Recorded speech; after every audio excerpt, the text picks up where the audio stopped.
everyone, and welcome back to the Brightworks in another match of Beyond All Reason, where today, as I'm sure the title will have implied, we're going to be taking a look at a little bit of an interesting, a bit of a different kind of a match. A 1v1 here, played on a very tiny, a very naval-focused map, Coast to Coast Bar, version 1.0. It's not the big 8v8 Coast to Coast, it's the little Coast to Coast, and today we're going to be taking a look at this 1v1 because an exciting new mod option has just been released by the developers of the game. They've gone ahead and rebalanced Navy. They've added some interesting changes as well as a couple of static defenses. I'm very curious to take a look at it because I have essentially avoided all the spoilers myself. So I'm very excited to see exactly how those end up playing out and sort of where they are and how they work in all of these different tech tiers, and whether it's going to be an overall boost or nerf here for Navy, whether it's going to be a good thing or a bad thing, to say the very least. So without further ado, as this is a bit of a shorter match, we'll jump right into it here. Our red team leader is going to be none other than Challonge of the Cookie Clan here at 34 open skill, and going to be showing us what they've got as an Armada commander, and spawning on the other side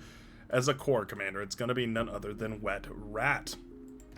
Alright, Wet Rat. Oh, and there it is. Okay, so we can already see what we've got in the build menu here. I believe this is, I mean, effectively the only change. I don't know if there was really any major, like, unit reworks or balances, but basically this is center stage. So there are new T1 static defense turrets, and they're, I mean, it's weird to place them, right? They're effectively like a long-range turret, I guess. They're kind of like, they fit somewhere between, I guess, what you would call a gauntlet or an agitator and maybe, you know, like a shell shocker or something like that. They're a little bit more powerful than that. Basically an artillery piece, like a gauntlet that's scaled to the power of Navy. It's really, really odd. And so I'm curious to see how that ends up playing out here. And of course, I was sent this replay over on the Discord channel. So if you have a replay that features this, particularly an 8v8, I'd be very curious to see an 8 versus 8 game with this, setting enabled here.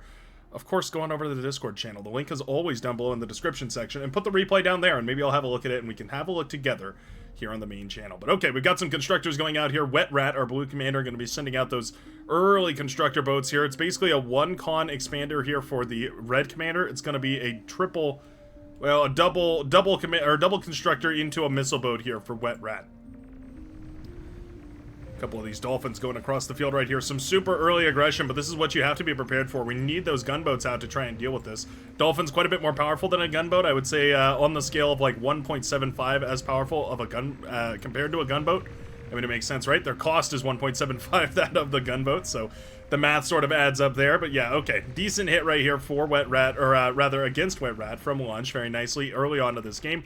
Using those gunboats to try and blast this stuff apart here. The Dolphin will be enough to defend, and it forces the blue commander back, but at the cost of a huge amount of expansion on the map. So Wet Rat has gone ahead and sent out those cons, and so now we have way more mexes on the ocean field here rather than we do in the water. Challonge kind of going for the opposite strategy here, going for the mexes on land, but going much less aggressively, I would say, into the mexes on the water. Now, I don't know how much of the core one we're going to see. Oh, here we go. Here's the Armada one, the Cauterizer, dual anti-ship Gauss cannon. Now I've heard that this thing is effectively, the same. It's like a pit bull. That's kind of what people have been comparing it to. They say it's like a pit bull, which is super interesting because the pit bull is a super powerful static defense, one of the most cost-efficient static defenses in the actual game, just bar none. Pun not intended there. Wet Rat in some serious energy crisis right now, though. We have the metal to actually fund all this, so what we need to do is start reclaiming and then building and reclaiming and building and reclaiming and building it over and over and over again. We need to get these frigates out. Already, this is a lovely start right here for Challonge, showing a little bit of that OS expertise, right? Showing us how the Navy play is done. Ooh, constructor needs to get back here. Looks like the constructor for the red commander will go down, though, so that's no more metal expansions in the water. We desperately need to see a little bit of harassment here. Either some torpedo launchers being built by the construction ships or sending maybe a submarine out, something like that. Wet Rat taking a real beating right here. A little bit of friendly fire there from the Dolphin. That's funny. Frigate will be shut down here, though, and that's a lot of metal headed back towards Wet Rat. Wet Rat desperately needs to get some more energy up and running and defend it. Basically needs to just play full defense for a little while to get enough tidal generators up and running to produce full-fledged out of this laboratory. You need about 150 energy per second to produce with just the lab, but we also have the con that's come back home and will now be building here as well. Submarine built up here by our red commanders. We're going to start patrolling around and try and find some exposed metal extractors. It's possible to snipe these mexes without losing this to the torpedo launcher if we don't know the torpedo launcher is there. We spot it right now. Do we have enough time to micro away? Ooh, it's going to be close. 1% and boom goes the submarine. Okay.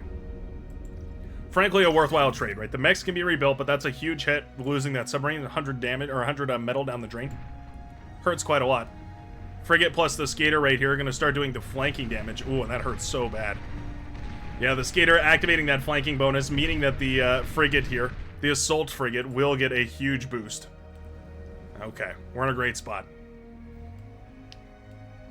Wet Rat, you can see, falling further and further behind right here. I'm not going to sit here and tell you this is the closest match I've ever seen in a while, but I am curious to see if there's going to be, you know, I mean, there's really one thing I'm very curious to see. Are we going to build one of these naval defenses out on the front lines here? They're quite expensive at 750 metal and 10,000 energy. Really, the energy cost is the highest thing, I would say. Relative to, like, a destroyer, for instance, which is 960 metals, but 7,000, rather, energy. Yeah, that's really interesting. It makes them very energy dense. It makes them cost a lot more energy. But I guess metal to metal ratio, they are relatively efficient, actually. Frigates moving into intercept here. They will be shooed away here by the frigates in red while that construction ship tries to reclaim some of this. Destroyer now out on the pond. It seems like the safe play here from the red commander to go for that land-based economy before the naval-based economy did eventually pay off. And, of course, having the production time up and running to just produce more units, especially not with the e-stall that's been going on here. Wet Rat could definitely do with some wind turbines. Wouldn't mind that at this point. You have to play super efficient here in order to stay in the game. Looks like it'll be about 2 minutes before this comes up and running, so we're going to have to see an assist if we want to see it come up pretty quickly here. Torpedo launcher up and running over on this side as well. It's cool to see. Super aggressive early game expansion, but you can see just how much that snowballs now as the Blue Commander Wet Rat only has 2 frigates on the field. Destroyer, the third unit to come up on the field, is going to be the... well, it'll be the center of this fleet here. But one destroyer does not a perfect fleet make. We're certainly going to need a little bit more firepower if we want to make this work. And especially what we're going to need is a little bit of radar vision. There's actually no radar here for the Blue Commander. It means that we're hopelessly outranged by any of these weapons here because the Blue can only fire out of their vision range. Red actually has the skater in position, can fire out at the radar blips. Even though they're inaccurate, you're still going to chip away at the HP of a lot of these units right here. I hope the naval strategy is distracting enough while we wait for this to come up and running here. 38% of the way through, and we have tons of metal in the bank. It's really, I mean, it really is just a huge energy sink. Naval battle. Yeah, just a light scuffle right here. Blue Commander knows that they can't really engage. If this Navy takes a full-on fight, I mean, some of these boats are pretty low. It's actually only 3 frigates and a destroyer that's full health. Basically the same as the Blue Commander. With a nearly perfect micro, I would say that this is almost winnable. But it would be very, very difficult, right? We need the destroyer focus firing on those weakened units. We need no repair command, and Challonge will get the repair command, so those are going to come up towards full health. And we do have the cauterizer coming up and running. Now, as I understand it, it's a little bit of a different idea between all 3 of the different static defenses. This is a Gauss cannon, so very similar to the Pitbull. Cortex has something much more similar to the Tsar. It fires a big hot globule of compact matter, going to be landing and doing a bunch of AoE damage, so super punishing against grouped up ships like this, whereas this one I guess would be much more single target. And Legion has their own as well, which is awesome to see. And apparently the Legion one basically does it's a rocket silo. It fires 4 rockets. Oh wow, look at that. Okay. Hey, look at that. That actually feels great. Look at that firing away into the distance. And we can see the range on it now is actually pretty impressive here. That's a range of 730 versus the destroyer's range of 710. Oh, okay. So this is your end-all be-all static defense. This is effectively the agitator, the gauntlet of the Navy. You build one of these and it effectively shuts an area down. A couple of torpedo launchers to keep it safe. And I think you've got yourself a really powerful static emplacement here. This lends some interesting options to maps like, for instance, Supreme Isthmus, which, of course, has a bunch of areas that are really key to hold strategically, but are quite difficult because a lot of the Navy units, all of them except the destroyer, basically, have very limited range. It does mean that, for instance, the pocket on Supremismus, right? If we draw a little mini Supremismus, right? You have the cliffside over here with the geothermal, and then it's kind of got the cove. This area, I mean, you could put down one of these Gauss turrets somewhere over here, and it could cover basically the entire area, preventing laboratories and stuff like that.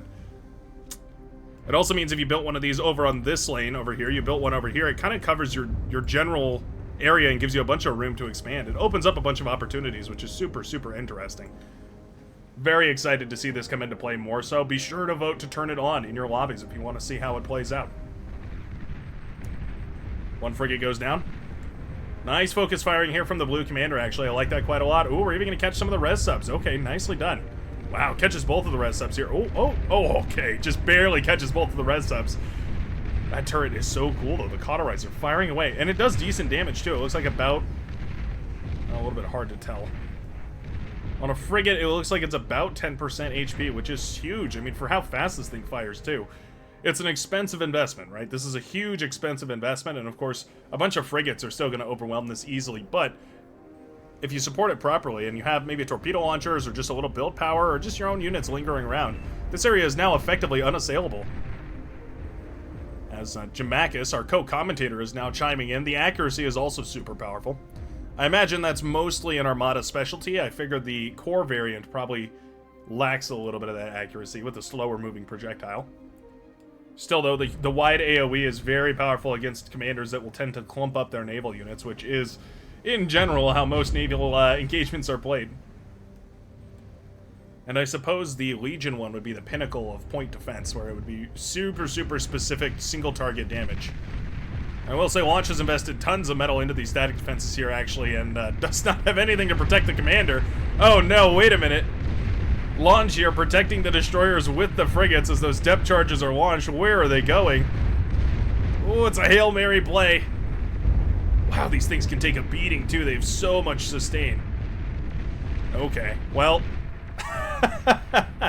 What a close call right there for the red commander, but barely manages to stay alive as this turret does stay alive too.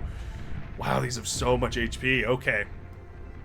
I thought the frigates were going to absolutely dog on these static defenses, but they actually stayed alive. I mean, one of them went down, but the other one stayed alive. And I guess with, you know, they were kind of in between, so the flanking damage was huge as well. That fight went a lot better here for the red commander than I really thought it was going to be. Still, though, that's a 27% HP commander, and each depth charge does about 6 to 7%, I believe. Only means we need a handful of hits here for the destroyer to actually wipe all this away. Metal extractor goes down, and of course the commander now in trouble. Oh, that feels so nice, though. I love when something shoots fast enough that it can actually use both of its barrels, too. Oh, 5% HP. Oh, no. That was the Hail Mary there for Wet Rat. Was hoping to end the game with that destroyer right there. That commander is so low, and of course, I mean, in a game of 1v1, the commander... the commander is the win condition, bro. How low? I don't think Launch wants to reveal exactly how low for fear of being sniped right here. So much metal available now for the red commander. It was a desperate push from our blue hero, Wet Rat, but all of a sudden the Wet Rat might be forced out of the water here. Do we go for a seaplane transition? Do we go for like a hovercraft raid? Do we try and switch it up, or do we just try and push through with one more destroyer? So expensive. 960 metal. We do have the metal, actually. It's just an energy issue, which has been, I feel like, Wet Rat's major weakness this entire game. I think these early wind turbines have really made the major difference. Giant wind speed here on this map, and it does mean that, yeah, effectively Launch hasn't been e-stalled this entire time. It means also there's energy, of course, to resurrect all this stuff. And we are going to go ahead and resurrect one of these turrets. Oh, that is cool. And you can see it takes a long time to resurrect because they have a huge energy cost, and that's ultimately what determines how long something takes to resurrect, that and the build cost. I'm guessing the build cost is pretty high on these as well. 15,000 is pretty ginormous. For reference, the build cost in like a laboratory is 5,000, so about 3x the build cost of a T1 laboratory. And an easy way of thinking about that is, for instance, a commander, I believe, takes about 15 seconds to build a T1 laboratory. It means it would take 3 times that, so about 45 seconds if the commander was building this, or i.e. if 300 build power was going into this. Build power calculations get super in-depth and super technical, so I won't bore you to death with it, but, you know, if you're interested in the math, it is out there and it is doable. Still, though, this resurrected Navy is looking quite beautiful. And really, I mean, there wasn't a whole lot to stop res subs from the Blue Commander. It was a little bit of a misplay not to reclaim some of that. Launch is now well protected by torpedo launchers and double cauterizer? Cauterizer, I almost said codifier. Means that the Red Commander is actually in a really fortified spot. They look, so a long time ago, well, I believe they're actually still in the extra units pack, but basically there's another turret that fires wimpy little plasma balls, and it's effectively the LLT of the sea. It is just very good at peppering away a bunch of these ships, and if you have 3 or 4 of them firing away, they can melt down units pretty quickly, but they're not really that good. I mean, they're very, very mediocre.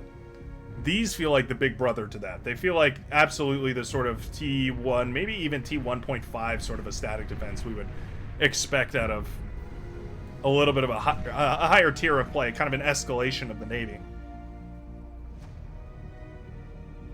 And for a pretty gigantic cost. Like, it isn't, you know, these aren't cheap by any means.